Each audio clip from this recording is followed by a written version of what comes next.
Continue their winning ways now, 18-9 in their last 27 games, and it's amazing to say 12-4 on the road in their last 16 road games. They are road warriors.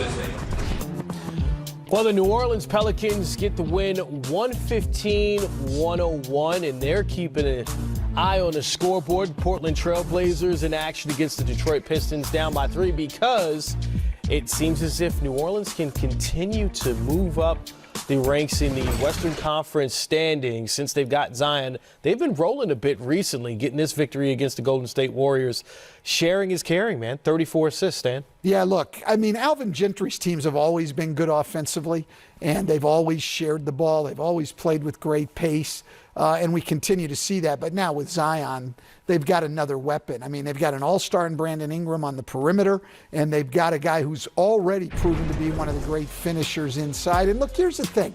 Even if they don't end up making the playoffs, for teams like them in Memphis with young players, Rex, to play in meaningful games in March and April is huge for their development. Absolutely, and you mentioned this, Zion, this is his first big road trip like this. He's never had it before. It's all a learning process for these. That's what we're talking about. The Portland Trail Blazers, again, they're in action against the Pistons right now. But as it stands in this moment in time, the Pelicans are 9th in the Western Conference, 3.5 games behind the Memphis Grizzlies.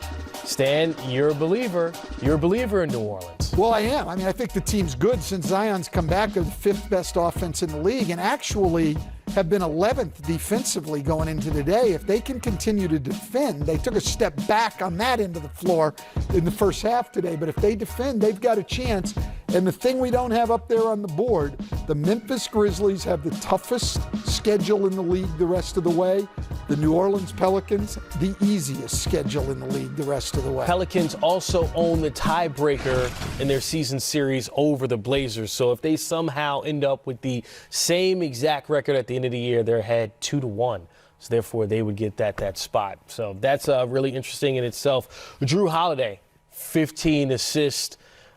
He's the guy that, as all these parts have moved and shifted, he's remained constant and steady, and it seems as if that presence is really helping him out. Yeah, he's just so solid. There's not a team in the league that wouldn't love to have Drew Holiday on their team. He's proven that he can play both guard positions, and this is a perfect role for him. All these guys, he was used to playing in a crowd. Brandon Ingram was used to playing in a crowd. They have Zion now, and now the floor's a little bit more open. Yeah, I mean, Drew Holiday, look, had a very bad first half, didn't do much of anything, understood how important this game was, and didn't leave it to chance and didn't leave it to the young guys. He's been through these things before. He took over in the second half and made sure they did what they needed to do to get this win today. I wonder what Alvin Gentry said at the half, because they were down by 10 and they came out as a team on a mission in the second half. Maybe Drew Holiday will enlighten us on that. Team, throw it up to Zion, throw it out to Melly, you have assists. Zion Williamson, 28 points, 13 for 20 from the field. And speaking of that 13 for 20, 3 shots outside the paint, and that 3 we showed you, that killer jab step. It's just crazy to see. Rex, how can a guy come into the league in his first 13 games have a shot chart like that where he says, I'm going to get where I want to go on the court and you cannot stop me? I mean, look, he's just pointing up at the rim right here. 12 for 17 in the paint. My Kentucky math tells me, Coach, that's really damn good.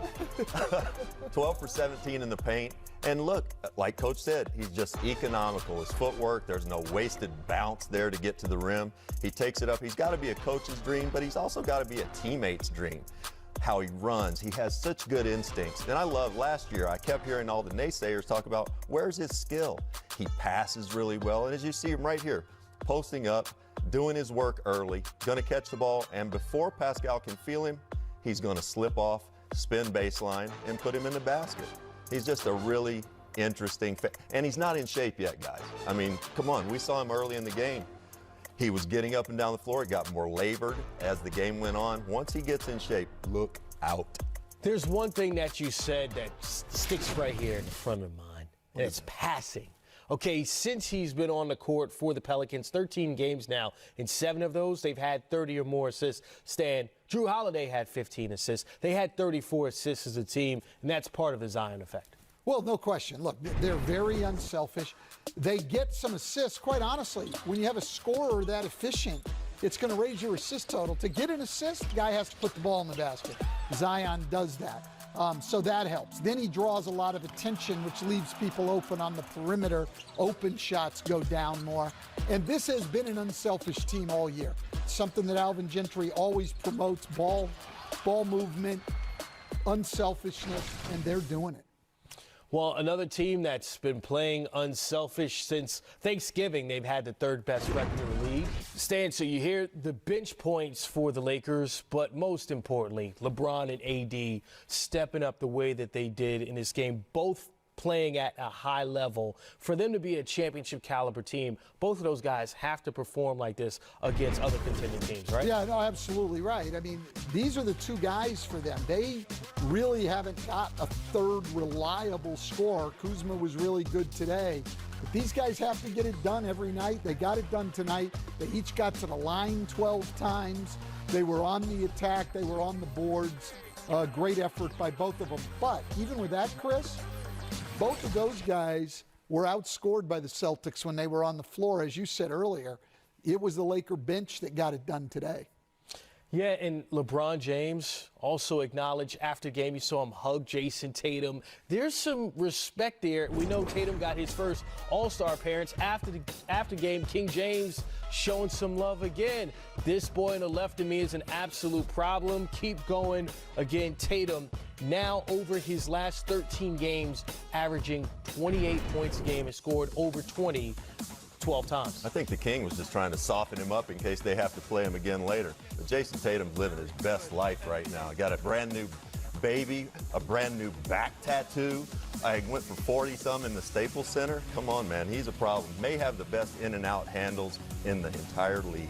You mentioned in the Staples Center, he's the youngest Celtic to score over 40 against the Lakers on the road. Strong. So how about that? Strong. Very, very strong. Jason Tatum has a bright future indeed. Minnesota Timberwolves and the Denver Nuggets, also as seen right here on NBA TV. How about Malik Beasley? You saw him laughing it up with the Joker, but man, no games played there. Wow. And Josh Okogie. Oh, take that. The game tied at 51. You might look at their records and not see that coming. The Nuggets, though, they get it going. Paul Millsap made his first 7 shots, Stan. But Paul Millsap's been getting it done for so long. I mean, it seems to me like there's never been an NBA without Paul Millsap. And he's still playing well on a very consistent basis, a big part of that Nuggets team. The Joker, 24 points, 7 rebounds, 6 assists. Stan, at one point, in the 3rd quarter, the Nuggets had shot 80% from 2-point range. 80%. Yeah, I mean, look, Minnesota is undermanned, not a good defensive team anyway, and this Denver team is a very good offensive team, one of the best in the league. With Jokic making passes like that and Millsap playing at a high level, they're going to be tough to beat. Earlier in the year, we wondered when their offense was going to step up and catch up with their defense. I think we've seen that now with the Joker, Jamal Murray, and now Paul Millsap getting in on that action. Looking at the standings, again, the Lakers and the Nuggets, they both get wins. They sit at 1st and 2nd out west. The Pels and the Warriors fighting.